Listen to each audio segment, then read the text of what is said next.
নমস্কার বন্ধুরা, মাগুর মাছের রেসিপিটা করছি। এই যে মাছগুলো আগে ফ্রাই করে নিলাম।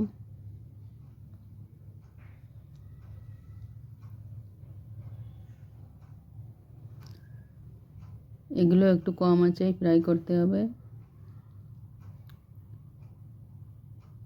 এইবার একটা প্যান চড়িয়ে দিয়েছি, এর ভিতর কিছুটা সাদা তেল দিয়ে দিয়েছি, সয়াবিন তেল। আর এই উপকরণগুলো সবজিটা রান্না করতে আমার প্রয়োজন পড়বে, তোমরা দেখে নাও। তো তেলের ভিতরে কিছুটা জিরা দিয়ে দিয়েছি। রান্নাটা খুবই সহজ প্রক্রিয়ায় করেছি।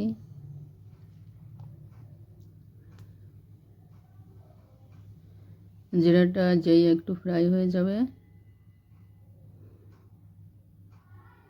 এর ভিতরে কাটা পেঁয়াজগুলো ঢেলে দেব।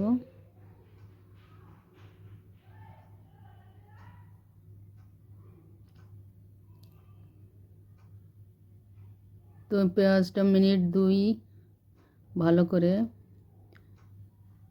ভাজা হবে। তারপরে এই যে কাঁচা ঝাল আর আদা রসুন দুটোই দিয়ে দিলাম।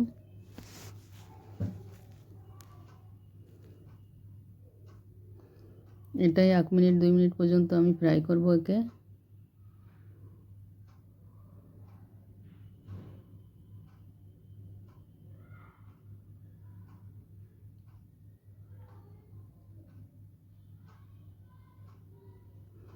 এটা একটু আঁচ কমিয়ে দিয়েই ভাজাটা করতে হবে।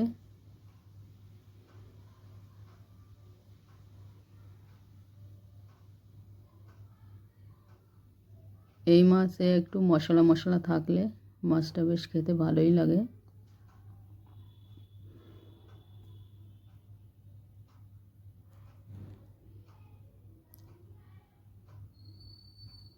তো মিনিট 3-4 আমি এটাকে ভেজে নিলাম। এইবার এর ভিতরে শুকনো মশলাগুলো আমি দিয়ে দেব, যার ভিতরে রয়েছে হলদি, লাল ঝালের গুঁড়ো, গরম মশলা, ধনিয়া গুঁড়ো, জিরা গুঁড়ো। এবার এর ভিতরে আধা টমাটার কেটে ঢেলে দিলাম। একই সঙ্গে ভালো করে ফ্রাই হবে।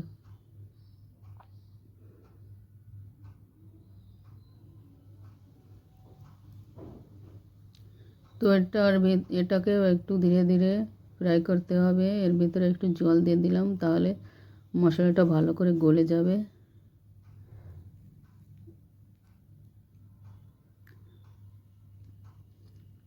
এটা করিবেন 5-7 মিনিট একে ভালো করে ধিমি আঁচে ভাজতে হবে, যতক্ষণ পর্যন্ত না তেল বাইরে এসে যায়।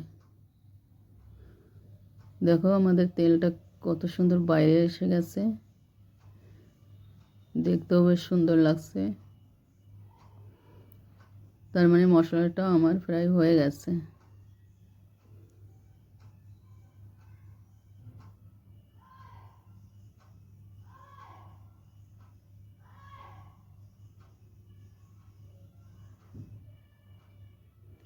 তো এবার এর ভিতরে আমি মাছগুলো ঢালবো, কিন্তু তার আগে জলটা দিয়ে দেবো। জলটা দিয়ে ভালো করে ফুটিয়ে নেব জলটা, তারপরেই মাছগুলো দিয়ে দেব।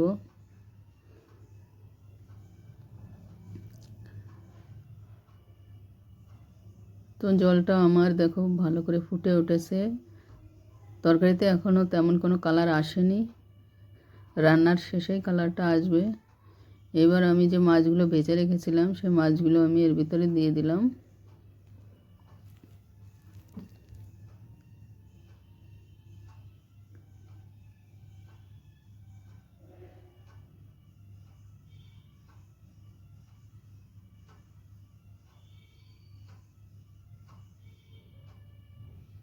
তোমরা অবশ্যই এতে একটু কম জল ইউজ করবে। সব তরকারিটা একটু যদি গামাখা হয় তাহলে খেতে ভালো লাগে। তো এটাকে আমি একটুখানি ঢেকে দিলাম 5 মিনিট পর্যন্ত। একে আমি ঢেকে রেখেছিলাম, এখন এই যে ঢাকনাটা উঠিয়ে দিলাম। তো প্রায় আমার এটা হয়ে গেছে।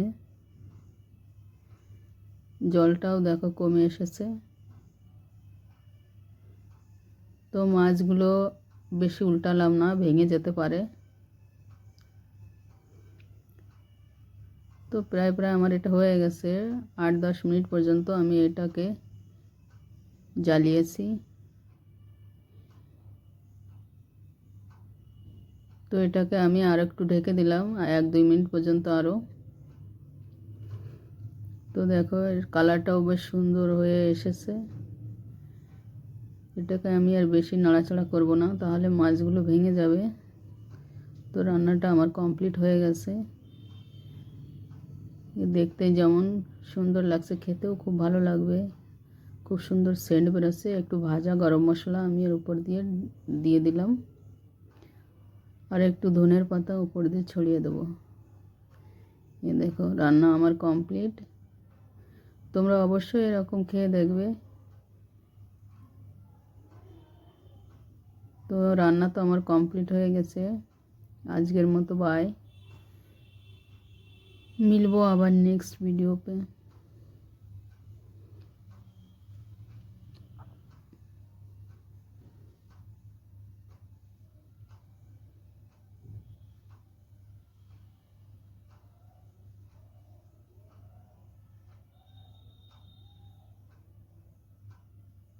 ওকে।